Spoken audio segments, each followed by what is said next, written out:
Hey y'all, Nick Pomeroy here with PR Equipment in Kearns, Texas. Hey, we're shooting a short video. This is going to answer the question that a user sent in, but it's also just kind of good common knowledge if you own a Spartan. This is how to adjust the parking brake on specifically an RT, SRT, or an RZHG. So everything that has the Parker transmissions would be subject to what this video is going to talk about. We've had a few customers that have asked about this. I guess not really our customers, but just people on YouTube that have asked these questions. And we think it's something good to cover. So what we're going to talk about in these videos, we're going to start out, we're going to kind of go over the core components of what makes up the braking system so we understand what we're adjusting. Then we're going to go through what is to be adjusted and some things to watch out for. So we have, this is a 2020 RT Pro mower. The park brake is set. The mower is still moving freely. Most of the time, these come adjusted really well from the factory. I don't think you're going to really need to do this adjustment, but there's some things to keep in mind here. This is a, these aren't brakes, these aren't designed to be service brakes, right? They're not heavy, hardcore brakes. They're designed to set the park brake, be able to jump off, grab some sticks, the mower doesn't roll anywhere kind of thing. Be on an incline, set the park brake, be fine. Pull up on a trailer, set the park brake, and it not roll back. But what it's not designed to do is be a service brake, be a oh crap brake. I mean, obviously that happens, I'm sure, sometimes. But it's not designed to, let's say, you hold your mower in place on a trailer. It's not really a great idea, especially when it's so simple. I mean, at least to put some lock boards down. Obviously, the best scenario is you strap your mower down. But even if you just put some lock boards down, it makes a big difference. So this brake is not designed for that. But in some situations, there's a need to adjust the brake, right? Okay, so let's take a look at exactly what we're trying to adjust. So on the Parker system, you can see here, we've got a brake drum, and then inside there, is where our brake pads run. This lever here is actually what activates the brake. I'm going to come around this side. You stay focused there. I want to show you how that engagement looks. That's with the brake off. That's with the brake on. So there's not a ton of movement there, but of course keep in mind we've got it backed all the way off just so we could show you what it looks like. So first things first, let's talk about the components of the brake system and a little bit about the drive system, just so we know what it is we're trying to accomplish and what components are going to be keys to getting what we need to get done. So with the Parker drive system, we've got obviously two transmissions. They each have their own brake, independent braking. We've obviously got the pedals up front, a control rod coming back. So if you'll zoom in here, I'll kind of show you. So we've got the control rod. As you can see, there's plenty of thread here, which is for adjusting. This is our lock nut. There's a nut on the back side of this angle piece that's for the actual adjustment of the brake. That's what's going to suck this bar, which is tied to both sides, as you can see. That goes out to both drums and is going to engage both sides equally. So the nut on the back side is what's going to actually engage that brake. We got our rod, we got that. So something else to keep in mind that you can inadvertently affect is our park brake switch. So you can see this is our switch, and so that's our safety switch that you got to keep in mind for starting the unit, or if you jump off of it and don't set it, or if it's not set right. So you jump off the unit, it's going to die because that parking brake isn't engaging, or the parking brake switch isn't engaging correctly. So we went ahead and loosened that up as well. Because one thing to keep in mind is if this is set tight, so I'm going to loosen it up just a smidge more, just so I can get it free play. So if this is set tight and then you adjust this up, you're going to end up smashing that switch because you're not going to have any tension here or bend in this bracket. There's a lot of things that can happen there. So you got to be real careful about that. So for our video, what we did is we went ahead and adjusted that all the way out. So the switch is out of the play right now. That gives us the ability to adjust this, and then we'll come back and we'll adjust this later.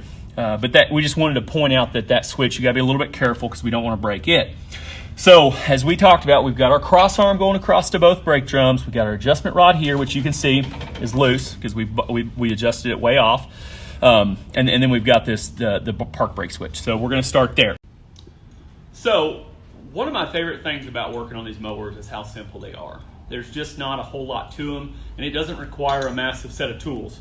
So for what we're going to do, it really just requires a 9/16 wrench and then another 9/16 wrench or socket in this case with a little ratchet. I also have a 1/2 inch wrench. That's to adjust the switch for the park brake switch mechanism. But that's the best part about these is if you've got a standard set of wrenches, you can do basically anything you want to these mowers. That's one of the best things about them. It's just not complicated to work on. It doesn't require a massive set of tools. Very simple. Most everything on here is either 1/2 or 9/16. So anyway, we'll kind of zoom in here and I'll show you what we're doing. So talking with Spartan and you know, back in the back office up there, what they're looking for is 1 inch of travel here. So you adjust it up tight, and then you want to see 1 inch of travel here. So you want this bar to move 1 inch tight. Another way that I guess it's a simpler way. It's the way we do it here.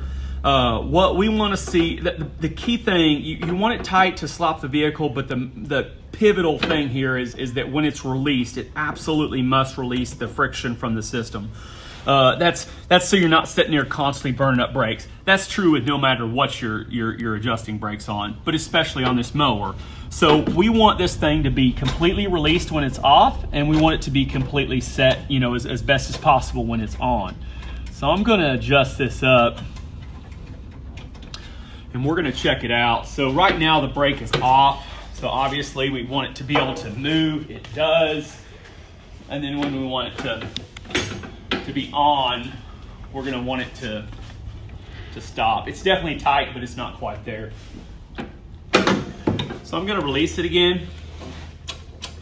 I'm going to throw a few more turns on it. I'm going to reset it.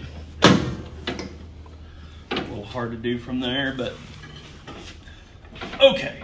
So that is set. It's very nice and tight. That's a good setup. When we hit the release, it free spins completely. That is absolutely a must. I want you all to keep that in mind.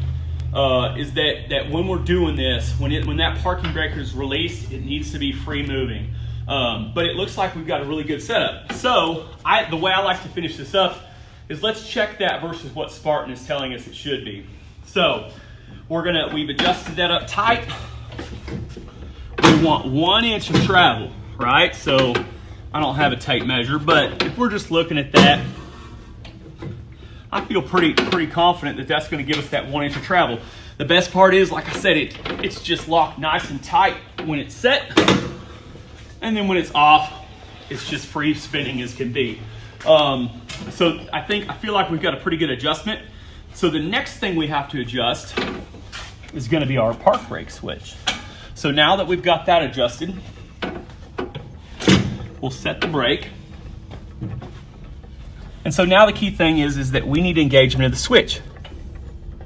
So you can kind of hear that click, right? So we're going to adjust this up. And so what we want to make sure is we're not mashing that switch too far. So we need a little clearance there. And the fun part is you can actually engage your mower, right? And so with the brake locked, we need to see that light goes away. So we want to see it go away, but we also want some clearance on the switch, and that's going to prevent damage to the switch. So we just take our 1/2 inch wrench, give those just a couple of turns here.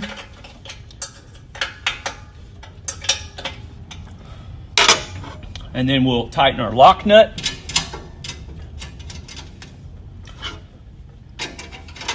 Once again, just a 9/16 wrench down here.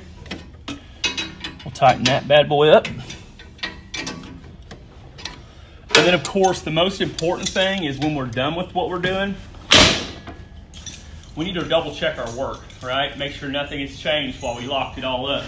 So when we go to move it, we got a really good brake action. When we hit the unlock button, this thing just rolls as easy as can be. So I feel like we've done a really good job adjusting this brake. It's not a hard adjustment to do. You just got to keep in mind the simple things. That when it's released, we need no friction. When it's adjusted, we need it to stop. It's not rocket science.